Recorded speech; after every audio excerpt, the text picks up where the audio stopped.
I'm going to tell you how to prepare for any media or podcast interview by telling you every mistake I just made in my last podcast interview.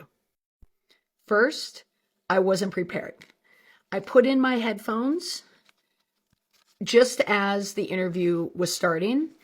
I also did not have any notes. I did not know what we were talking about. And I basically winged the interview. If there is one rule you never want to break ever in any interview situation, podcast, news, broadcast, radio, audio, newspaper, never, ever, ever, ever, ever wing it. Ever. And I just winged it.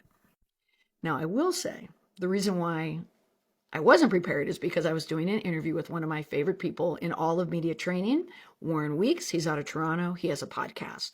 So he pitched it as just two colleagues chatting. So it was fine for his format. So that's why I wasn't really prepared.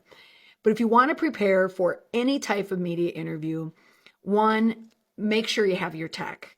Post, COVID, now we're in this virtual world, Zoom interviews, a lot of audio interviews. Make sure you have your tech. You want to use external headphones. You always want to have external headphones. You don't want to use wireless hooked up to a computer. You want to plug it in. Also, external mics.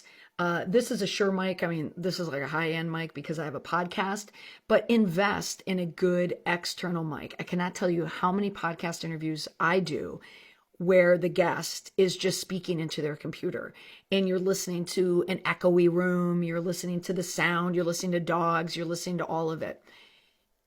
If you have a good mic, it's going to sound better. Also, have notes. You should have key messages. What are the 3 things that you want to talk about? And then support each one of those key messages with anecdotes or facts or stories or something that highlights the objective of why you're doing the interview in the first place. Now, the other mistake I made was the timing. I squeezed the interview in between 2 events. I had a previous interview and now I'm running to get my car fixed. So it was a very, very tight interview. You always want to give time, padding on both sides of the interview, time to get prepared and ready before you click on and the lights come on and you start speaking to someone, and also to wind down. What went well in the interview? What did you learn? What didn't go so well? Do you need to follow up with the reporter? Do you need to send them anything? Allow time to finish properly. And that's how not to do an interview.